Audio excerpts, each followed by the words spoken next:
الحمد لله وكفى وسلام على عباده الذين اصطفى أما بعد قال النبي صلى الله عليه وسلم سووا صفوفكم فإن تسوية الصفوف من تمام الصلاة۔ معزز حاضرین، پچھلے ہمارے دروس اذان و اقامت اور اس سے متعلقہ احکام مسائل، پھر اس کے بعد سلسلہ ایک مساجد کے تعلق سے چلا کہ مسجد سے متعلق احکام مسائل، مسجد کی تعمیر کے سلسلے میں کہ ایک مسجد کو دوسری جگہ سے، اس جگہ سے دوسری جگہ پر مسجد کو منتقل کر سکتے ہیں یا نہیں، اس مسئلے پر بھی بحث ہوئی۔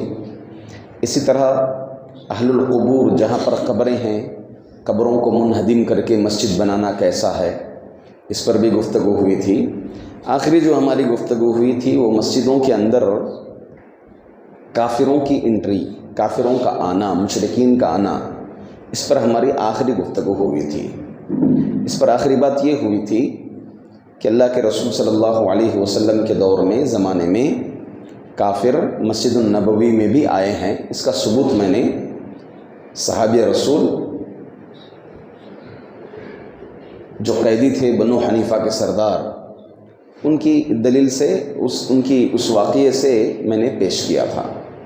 آج سے انشاءاللہ صف بندی کے تعلق سے، صفیں کیسی ہونی چاہیے مسجد کے اندر نماز میں، پہلی صف کس کی ہونی چاہیے، دوسری صف کس کی ہونی چاہیے، پھر اسی طرح سے اگر کوئی پیچھے صف میں اکیلا کھڑے ہو کر نماز پڑھ رہا ہے، اس کا حکم کیا ہے، صفوں سے متعلق انشاءاللہ العزیز احکام مسائل ہمارے سامنے آئیں گے۔ اللہ کے رسول صلی اللہ علیہ وسلم صفوں کی ترتیب، صفوں کو برابر کرنا، صفوں کو سیدھا کرنا، اس سلسلے میں اپنی امت کو بڑی اہمیت دلائے ہیں اس کی، اور خصوصاً پہلی صف کی طرف اللہ کے رسول صلی اللہ علیہ وسلم نے اپنی امت کو ابھارا ہے۔ یہ کہا ہے کہ اگر یہ جان لے لوگ کہ پہلی صف میں اور اقامت میں کیا رکھا گیا ہے، اگر اس کی اہمیت کو جان لیں تو اس کے حصول کے لیے ایک دوسرے پر، یعنی سرین کے بل ہی صحیح لوگ آئیں گے۔ ایک روایت میں یہ ہے کہ آپس میں جھگڑا کرنے لگیں گے۔ اللہ کے رسول صلی اللہ علیہ وسلم صفوں میں مل کر کھڑے ہونے کا حکم دیا ہے۔ روایت آتی ہے ابو داؤد کی، اور اس کی سند کو حسن قرار دیا گیا ہے۔ اسی طرح امام ذہبی نے حدیث کو صحیح قرار دیا، حاکم کے اندر بھی روایت ہے یہ، مختلف ابن خزیمہ میں نے بھی اس حدیث کو نقل فرمایا ہے۔ حدیث یہ ہے کہ اللہ کے رسول صلی اللہ علیہ وسلم نے فرمایا، جو شخص صف ملائے گا اللہ بھی اپنی رحمت سے اسے ملا لے گا۔ جو شخص صف ملائے گا، کیا مطلب ہے صف ملانا؟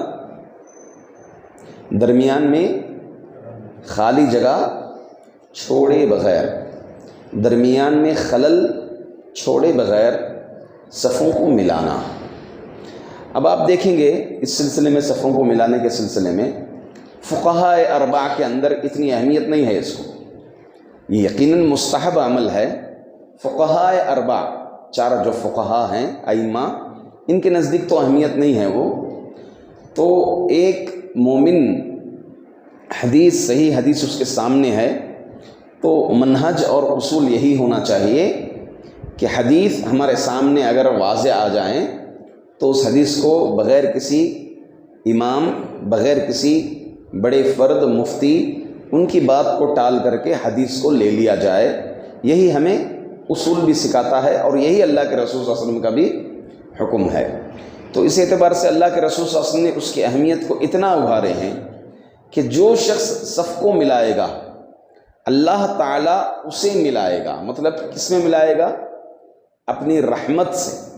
اللہ کی رحمت کی دو قسمیں ہیں، ایک عام رحمت ہے، ایک خاص رحمت ہے، رحمت عامہ، رحمت خاصہ۔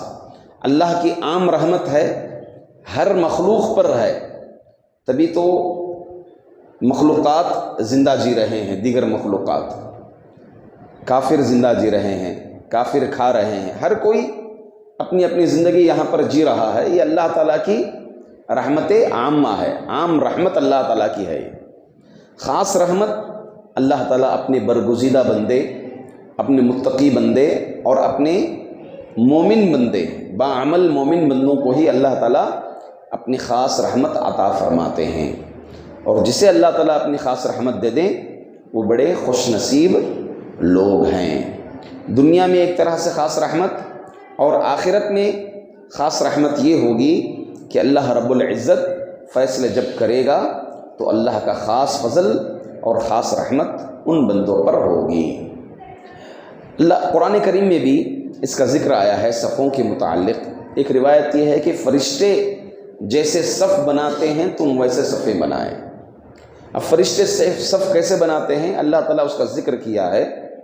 قیامت کے دن جب دوسری سور پھونک دی جائے گی، لوگ قبروں سے اٹھیں گے اور جمع ہو جائیں گے، تو اس وقت ایک عالم یہ ہوگا وَجَاءَ رَبُّكَ وَالْمَلَكُ صَفًّا صَفًّا، تمہارا رب آئے گا، رب کی مجیء ہوگی، رب آئیں گے، وَالْمَلَكُ صَفًّا صَفًّا، اور فرشتے بھی صف در صف آئیں گے، فرشتے بھی صف در صف آئیں گے۔ تو فرشتوں کی صف درمیان میں نہ خلل ہوگا، فرشتوں کی صف سیدھی ہوگی، کندھے سے کندھا ملایا جائے گا، فرشتوں کی صف پیر سے پیر ملائی ہوئی ہوگی۔ اللہ کے رسول صلی اللہ علیہ وسلم صفوں کو برابر کرنے کا حکم دیا، سووا صفوفکم، تم اپنی صفوں کو برابر کرو۔ کہاں سے؟ ایک تو کندھوں کے لحاظ سے آپ برابر کریں، اور دوسرا پیر آگے کے لحاظ سے نہیں بلکہ پیر کے پیچھے کے لحاظ سے، ایڑیوں کے لحاظ سے صفیں سب کی برابر ہونی چاہیے۔ جب کھڑے ہوں تو ایڑیاں جو پیچھے کی ہیں سب کی برابر ہوں۔ تو یہ استوا کا یہ کیا ہے؟ سو کا معنی ہوتا ہے، برابری کا معنی ہوتا ہے۔ سیدھا کرنے کے سلسلے میں ایک روایت ہے، نعمان بن بشیر رضی اللہ عنہ فرماتے ہیں، جس کا ترجمہ ہے کہ رسول اللہ صلی اللہ علیہ وسلم نے لوگوں کی طرف رخ کر کے فرمایا۔ کب؟ جب آپ امامت کے لیے آئے تو دائیں اللہ کے رسول صلی اللہ علیہ وسلم دائیں مڑتے تھے، صف دیکھتے تھے، پھر اللہ کے رسول صلی اللہ علیہ وسلم بائیں مڑتے تھے، صف دیکھتے تھے۔ آپ نے فرمایا، رسول اللہ صلی اللہ علیہ وسلم لوگوں کی طرف رخ ہو کر فرمایا، لوگوں اپنی صفیں سیدھا کرو، صفوں کو سیدھا کرو، لوگوں اپنی صفیں درست کرو، لوگوں اپنی صفیں برابر کرو۔ تین الفاظ ہیں، سیدھا کرو، درست کرو اور صفوں کو برابر کرو۔ سنو، اگر تم نے صفیں سیدھی نہ کی تو اللہ تعالیٰ تمہارے دلوں میں اختلاف ڈال دے گا، اللہ تعالیٰ تمہارے دلوں میں اختلاف ڈال دے گا۔ پھر تو یہ حالت ہو گئی کہ ہر شخص اپنے ساتھی کے ٹخنے سے ٹخنا، گھٹنے سے گھٹنا اور کندھے سے کندھا چپکا دیتا تھا۔ اللہ کے رسول صلی اللہ علیہ وسلم نے جیسے ہی کہا کہ اگر تم صف سیدھی نہیں کرو گے، خلل رکھو گے صفوں میں، تو اللہ تعالیٰ تمہارے درمیان اختلاف ڈال دے گا۔ یہ سننا تھا، بخاری شریف کی روایت ہے کہ صحابہ ٹخنے سے ٹخنا، صف ملائیں تو انگلی نہیں بلکہ ٹخنے سے ٹخنا ملنا چاہیے، ٹخنا لگنا چاہیے، اور گھٹنے سے گھٹنا اور کندھے سے کندھا چپکا دینا ہے۔ تو اس طرح سے لگ کر صحابہ اکرام صفوں میں کھڑے ہوتے تھے، اور اس میں خصوصاً اذیت دوسروں کو بسا اوقات کچھ لوگ اس طرح کھڑے ہوتے ہیں کہ بازو کے پیر کو دبا دیتے ہیں، بازو والے کو جو ہے کافی تکلیف۔ یہ انداز قطعاً نہ ہو، صفیں ضرور جڑیں، آپ کا ٹخنے سے ٹخنا ملے، کندھے سے کندھا ملے، مگر بازو پڑوسی کو ہماری جانب سے تکلیف نہ ہو، اذیت نہ ہو۔ انشاءاللہ مزید جو ہے اس پر روشنی ڈالی جائے گی۔